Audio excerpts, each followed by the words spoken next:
Next sir ఇప్పుడు IIT counselling, NIT counselling, triple IT గురించి సమగ్రంగా తెలుసుకున్నాం. నెక్స్ట్ దీంట్లో సీట్ వస్తుంది. ఏదో ఒక సీట్ వస్తుంది. ఐఐటీ సిస్టమ్‌లో అంటే అది అంతవరకు ఎంతవరకు వస్తాయో అంతవరకే కంప్లీట్ చేస్తారు, ఆపేస్తారు. ఎన్ఐటీలు, ట్రిపుల్ ఐటీల్లో మిగిలిపోయిన సీట్లు ఉంటాయి.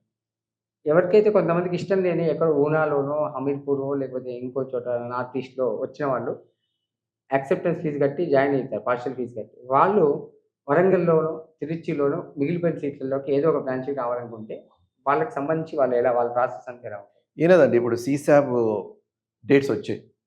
ఇప్పుడు 6థ్ రౌండ్ అయిపోగానే సీసాబ్ రౌండ్స్ మొదలవుతాయి.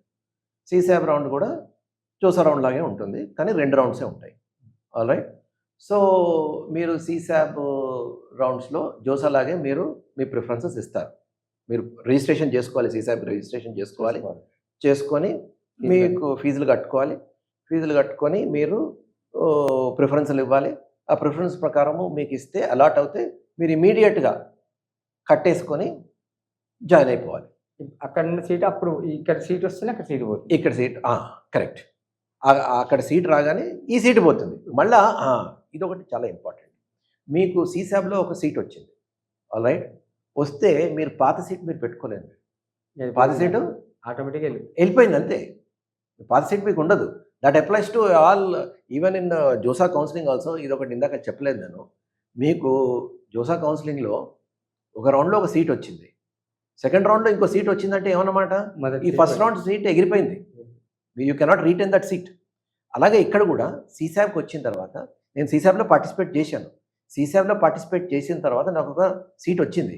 వస్తే నా పాత సీటు ఎగిరిపోయింది. సో మీరు ఇప్పుడు ఏం చేయాలి? సీసాబ్‌లో మీరు పార్టిసిపేట్ చేస్తున్నప్పుడు మీరు ఏం చేయాలి? మీరు వచ్చిన సీట్ కన్నా బెటర్ ఆప్షన్సే ఇవ్వాలి తప్ప దానికన్నా ఇన్ఫీరియర్ ఆప్షన్స్ ఇవ్వకూడదు. దీనికన్నా బెటర్ ఆప్షన్స్ ఇవ్వాలి. ఎందుకంటే ఇది ఎగిరిపోతుంది. అది గుర్తుపెట్టుకోవాలి. ఆ సీసాబ్‌లో ఆటోమేటిక్‌గా ఈ ఫీజ్ అంతా మళ్ళీ అక్కడికి అడ్జస్ట్ అయిపోతుంది. ఈ ఫీజ్ అంతా అక్కడికి అడ్జస్ట్ అయిపోతుంది. ఏ ప్రాబ్లం లేదు. అందులో ఏ ప్రాబ్లం. ఓకే. కానీ ఒకటి మీరు సీసాబ్ గురించి చెప్పారు కాబట్టి కొంతమంది పేరెంట్స్ కొన్ని క్వశ్చన్స్ అడుగుతున్నారు. లాస్ట్ ఇయర్‌లో సీసాబ్ వచ్చింది, ఈ ర్యాంక్‌కి వచ్చింది. సో ఈసారి కూడా మాకు వస్తుంది అని ఏదో అనుకుంటున్నారు. కానీ ఇప్పుడు జోసాలో అలా కాదు.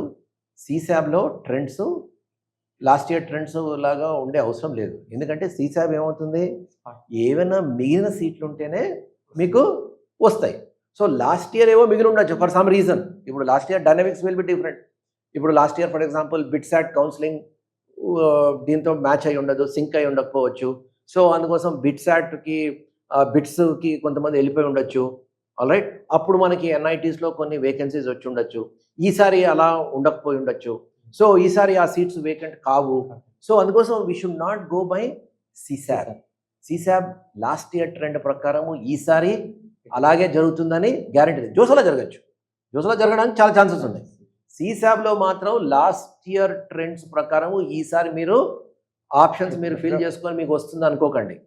Don't do that. ఎందుకంటే కొంతమంది ఏమనుకుంటున్నారు, నాకు లాస్ట్ ఇయర్ సీసాబ్లో వస్తుంది, నాకు కూడా ఈసారి వస్తుంది అని చెప్పేసేసి కొన్ని ప్రైవేట్ కాలేజెస్లో, ప్రైవేట్ డీమ్డ్ యూనివర్సిటీస్లో మంచి బ్రాంచెస్ వచ్చినా కూడా వదులుకుంటున్నారు.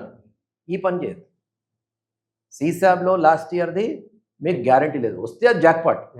కానీ వస్తుందని మాత్రం మీరు ఏదైనా ప్రైవేట్ డీమ్డ్ యూనివర్సిటీస్లో మంచి బ్రాంచెస్ వస్తే మీరు వదులుకోకండి. That is not right.